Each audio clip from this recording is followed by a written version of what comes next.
ఎన్నికల తర్వాత తన ప్రత్యర్థి అభ్యర్థి చాలా విచిత్రంగా ప్రవర్తిస్తున్నారని, అందరినీ ఒకేసారి అంతం చేయాలని ఆలోచనతో ఉన్నారని టీడీపీ అభ్యర్థి పాషం సునీల్ కుమార్ ను ఉద్దేశించి శాసనమండలి సభ్యులు గూడూరు వైసీపీ అభ్యర్థి మేరిగ మురళీధర్ అన్నారు. తిరుపతి జిల్లా గూడూరు పట్టణం సనత్ నగర్లోని వైసీపీ కార్యాలయంలో ఆయన తన అనుచరులతో కలిసి మీడియా సమావేశం నిర్వహించారు. ఈ సందర్భంగా మురళీధర్ మాట్లాడుతూ అసత్యాలు చెబుతూ అప్పుడే వాళ్ళ గవర్నమెంట్ వచ్చేసినట్లు పగటి కలలు కంటున్నారు. ఈ సమావేశంలో వైసీపీ నాయకులు యద్దుల మధుసూదన్ రెడ్డి, విష్ణువర్ధన్ రెడ్డి, కుమారస్వామి రెడ్డి తదితరులు పాల్గొన్నారు. గుడ్డుకి కోడిగుడ్డు ముడిపెట్టినట్టుగా అసత్యాలు, అసలైన మాటలు ఎప్పుడు మాట్లాడేది, అదే రకంగా అసత్యాలని కల్పన చేసేస్తున్నాడు. నేను మీ అందరికీ చెప్పాను, పోలీసులు వాళ్ళ విద్యుత్ ధర్మం వాళ్ళు నిర్వర్తించితే వాళ్ళకి వ్యక్తిగతంగా వాళ్ళ మీద దూషించింది తను, ఓపెన్ గా ఉన్నాయి, వీడియోలు ఉన్నాయి.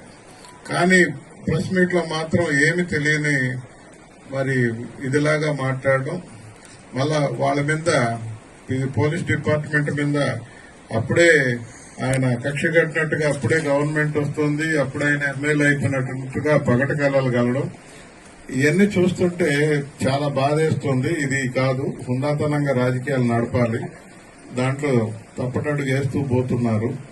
ముఖ్యంగా గ్రామాల్లో జరిగిన తర్వాత ఏ విషయం కూడా రాజకీయంగా ముడిపెట్టడం బాధాకరం వేస్తుంది. గ్రామాల్లో ఒక ఇన్సిడెంట్ జరిగితే గతంలో ఎక్కడెక్కడ ఏమేమి ఉన్నాయో అవన్నీ కలిసి వాళ్లకు అవకాశం వచ్చింది కదా ఎలక్షన్ అనేది ఒక వాతావరణంలో ముందుకెళ్తారు. దానికి నాయకులు సంబంధం లేకుండా నాయకుల మీద ఉన్న కోపంతో నాయకులకు ముడిపెట్టడం అనేది కరెక్ట్ కాదు.